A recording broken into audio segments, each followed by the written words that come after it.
And I welcome everyone to the Finance and Governance Committee meeting for today. So we don't have to co-opt anybody. It looks like everyone's here. Confirmation of minutes. Someone want to raise their hand?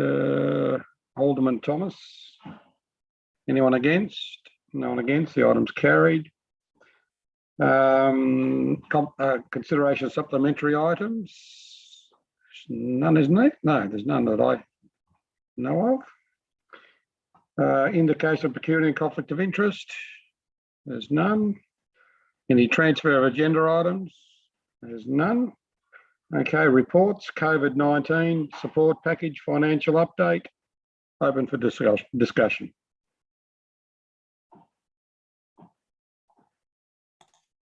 Chair, I might start the ball rolling if I may.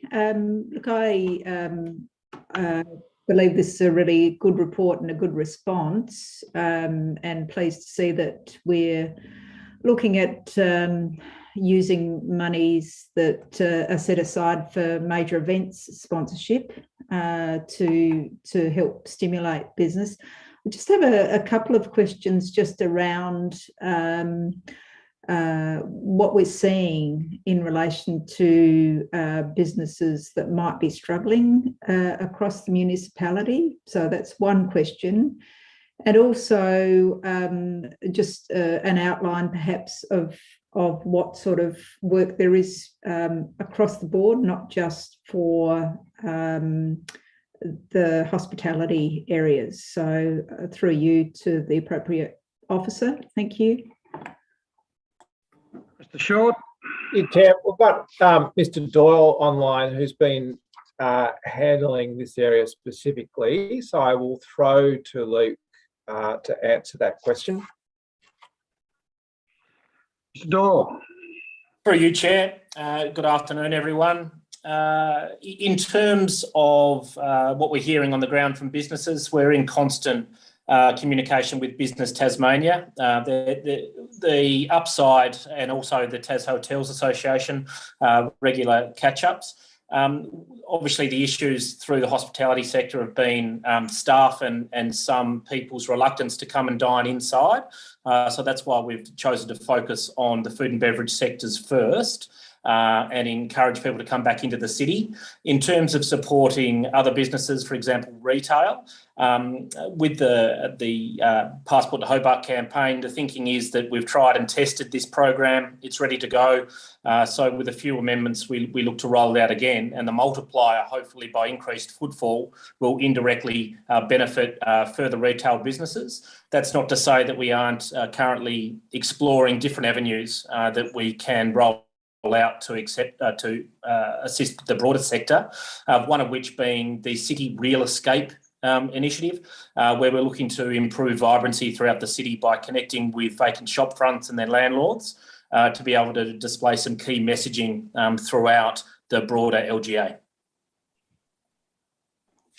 Thank you. Yeah, I just feel that that's a pretty important component just hope that we see more of that, and perhaps at the next meeting, Chair, we can have an update as to how that's going. Thank you. Any other discussion? Chairman, just on that issue of vacant shop fronts, what about pop-ups? Are we doing any work? There are many groups that, particularly within the arts, that have been really seriously affected during COVID, that might welcome the opportunity to use shop fronts for pop-up displays or for sales or something. Are we looking at that sort of thing? Through you, Chair, Alderman Sexton, yes, we are. So the way in which we've structured this campaign to be able to activate vacant shop fronts is to first secure the premises. Obviously businesses are calling out for some support as soon as possible. So we've decided to go with the vinyl wraps in the short term, just to be able to, I suppose, test or pilot the project. But we're also working in the background with the community and culture arts team to see if we can expand upon that to be able to have vacant spaces utilised longer term for pop-ups. We have connected quite in depth with our counterparts in the City of Melbourne, and that's where we got the idea from. They've engaged 3 independent businesses to run 3 different precincts, one of which is in Lygon Street, the other is in the CBD, and one is in Port Melbourne. And they've had varying levels of success being able to secure short-term spaces. So, for example, they may have secured some space and then the real estate agent has actually found a long-term tenant. So that's something that we're currently working through. But it's the view of the team that this potentially won't just be a COVID-specific response. We may well be able to run this program into the future. Thank you. Thank you. Any other questions or Councillor Dudder? Thank you, Chair. I had similar questions with regards to the issues and concerns raised by the Deputy. It appears that the focus is with regards to hospitality areas, food and beverage, and also a bit of art. And I think it'll be important to take that on board, the suggestion made. However, I have another question with regards to Cenotaph with parking. Are we going to extend this or consider extending it? If we do, what are the implications? Through you, Chair, I'll take... Mr. Doyle. Beg your pardon, Chair, through you. I'll take that question in 2 parts. The first of which, and I should have probably referenced this from the Deputy Lord Mayor's question. Another initiative that we have made live today is a business directory, which is online, housed on the Hello Hobart website. That is for all businesses, so whether it be a service-based business, a retail business, or a food and beverage business. The idea behind that is for retailers or business owners, rather, or traders, to be able to upload their most recent information to be able to get directly to the consumer. So whether they've got limited hours, whether they're offering a click and collect service, whether they have any discounts, that's a way of us supporting the broader LGA in terms of businesses. The second question regarding the parking, look, we're working directly with the parking department within the organisation. We have just the rudimentary figures based on the impact of opening up the regatta grounds from an extended period. As I'm sure you're all aware, regularly we open it up on the 23rd of December or just prior to Christmas through to about the 3rd of January. The decision was made to extend that for an additional month through to the 4th of February to be able to entice people back into the city. Officers within the parking unit are currently considering different activations, leveraging the capability of the Easy Park app, where they may be able to offer different incentives in different zones of the city, but that is still currently under assessment. Thank you. Any other discussion or Alderman Thomas? Yeah, look, just to say that this report also went through to Economic Development Committee and was universally accepted, unanimously adopted. I'd move for the adoption of this tonight, Chair. It hasn't been moved yet. Okay, thank you, Alderman Thomas. I do have a question, and I actually emphasised this at the council meeting, was that to also look at how we can work with the retail sector in Salamanca.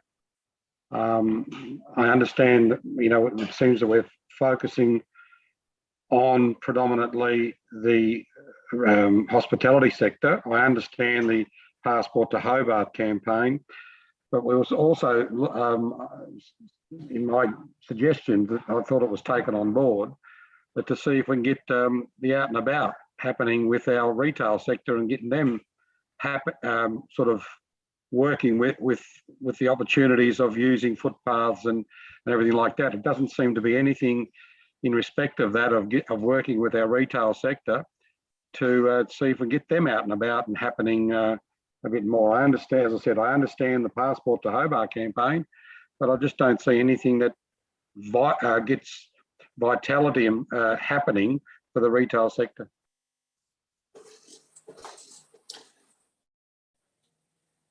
Point taken through you, Chair. Point taken on that, Chair. The way in which we're looking to at least test the ground is through the activation of the vacant shop fronts. If that is successful in being able to secure those premises, I think there is opportunity there for us to expand beyond just the pop-ups. Obviously, we're looking to dress the windows to improve vibrancy, but depending on how that pilot programs goes, there is opportunity, hopefully, to be able to provide a different opportunity for, I suppose, startups or entrepreneurs that want to test an idea, as Melbourne have done. So this concept is specifically based on the Melbourne campaign. They are still very much learning as they go, and it's very much in its infancy. But I'm taking it loud and clear about endeavouring to establish initiative to support the retail sector to trade out of the impacts of COVID-19. Yeah, look, I'm happy to proceed with this, but I'd like maybe that we do a little bit of research with our retailers to see how much they'd like to be involved in some form of campaign that brings their wares out and about and that. I'm actually thinking of a minor amendment, if someone may move it or give consideration to moving it, that the council officers embark on some consultation with the retailers group or the retailers themselves to see whether or not there would be interest in a Let's Get Out campaign of getting wares out on our footpaths, so to give some more vibrancy. Now, I don't know if anyone may give consideration to moving that as an amendment, but or else I have to sort of move from the chair. Chair, I've moved the motion. I'm happy to accept that in. And a seconder? Seconder? I think I might have moved the motion, but anyway. Alderman Thomas moved the motion. Sorry, we don't need a seconder in committee, it's right. So. All right.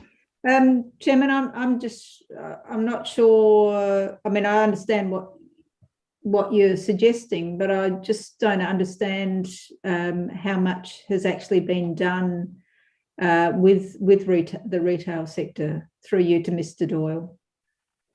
Mr. Doyle. In terms of specific connection directly to the retail sector, it's still yet to be done in terms of an in-depth consultation or engagement process. The team have been focused on being able to enable what we can do as quickly as we have done. However, I certainly agree there is more work to be done to be able to provide support beyond what we've detailed in this report. And I think, too, yeah, if I may, we've definitely focused our resources on, as Mr. Doyle said, where that quickest response can be. And our role is very much about trying to make sure we get people into the city. And we feel through programs like the Passport to Hobart, the parking on the Domain, the regatta grounds, they've been our ways of most quickly responding to trying to get people into the city. But absolutely take on point that we can now turn our attention to the retail sector. And that's the point I'm getting at. We're moving on this, but there could be other things that we could be doing. And I understand let's move quickly like we're doing, but let's also see what our retail sector would be interested in. And I'm with Alderman Sexton as well. The arts community can be involved in all these shopfront activities. There's just so much that can be done. I just think that this minor amendment just expands it at the next step. Okay, so any other discussion? Being no other discussion, I'll put the motion with that minor amendment accepted by Alderman Thomas. All those in favour? All those against, sorry, all those against. No one against, the item's carried. Thank you very much. Next item. Sorry, I just got to...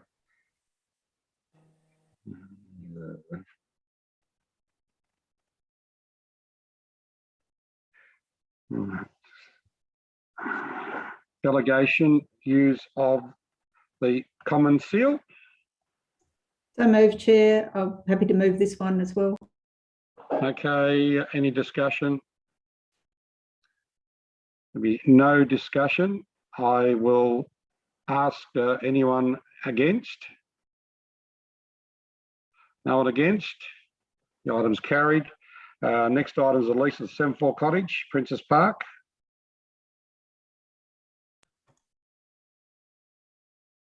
Alderman Sexton.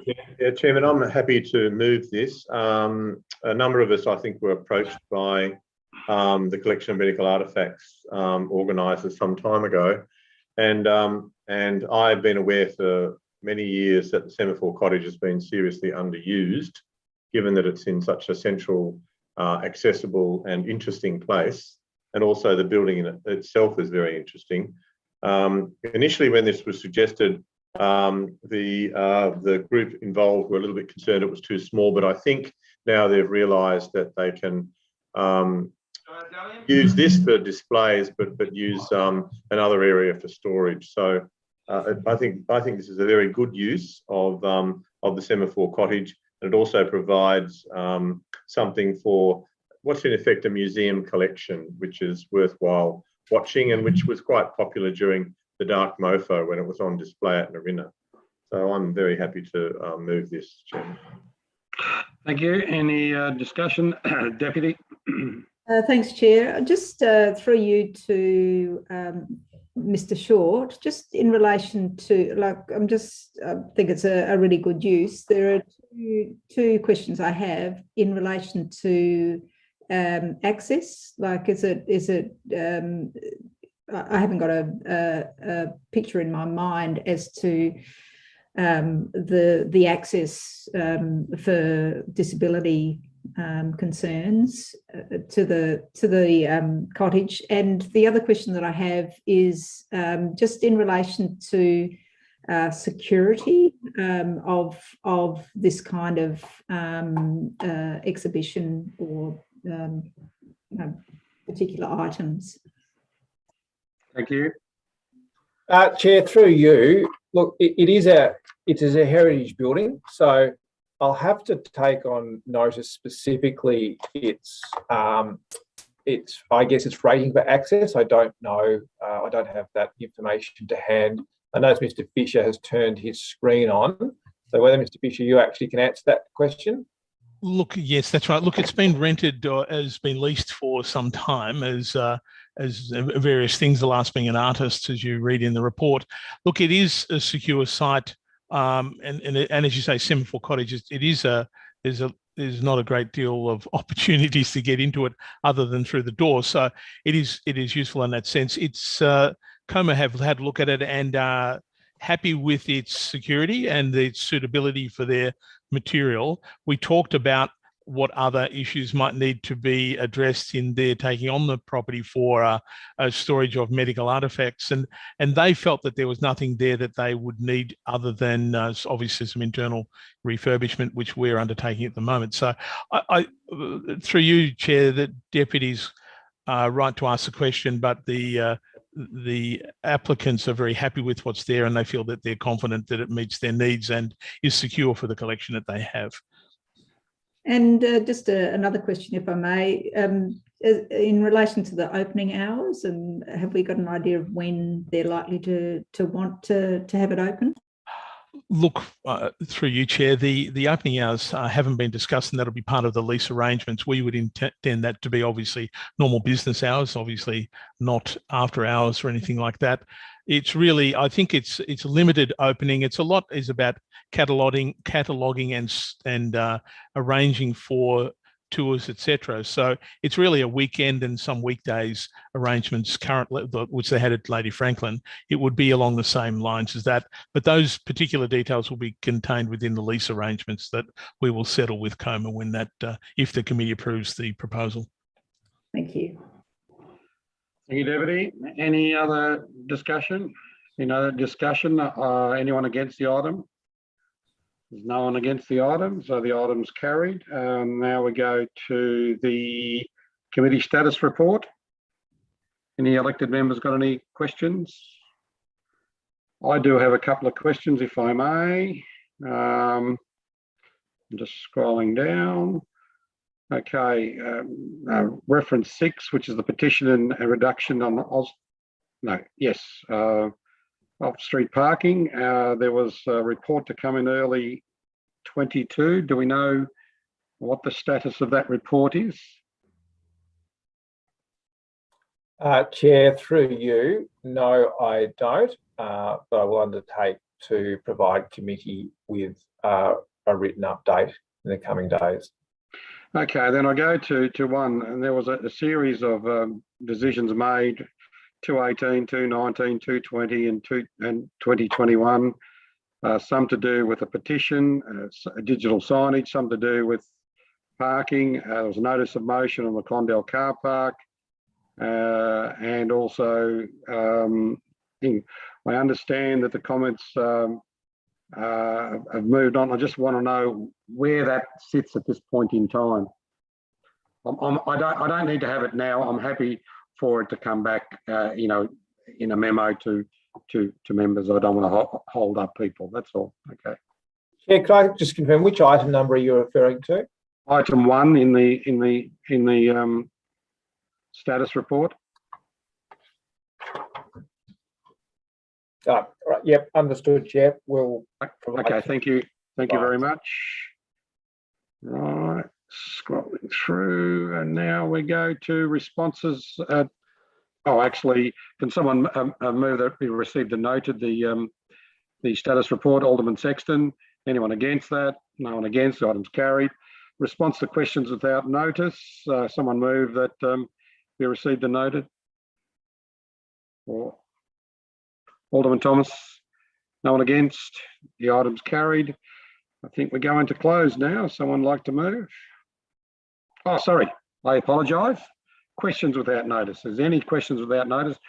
Councillor Dutta. Thank you, Chair.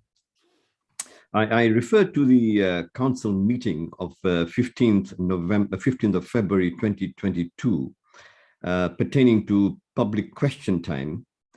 And it is my understanding that reference was made by the Lord Mayor that in the last 4 months of 2021, a total of 59 questions were asked, and 2 individuals asked a combined total number of questions was about 37. My question is, can the director or the CEO advise who those 2 individuals are? And secondly, how much in monetary terms has it cost the council? Take that on notice, Mr. Short. Absolutely, Chair. We'll take that on notice. Thank you very much. Any other questions? Let's hope it doesn't cost too much to get that answer. No other questions. I ask someone to move that we're going to close. Moved by the deputy.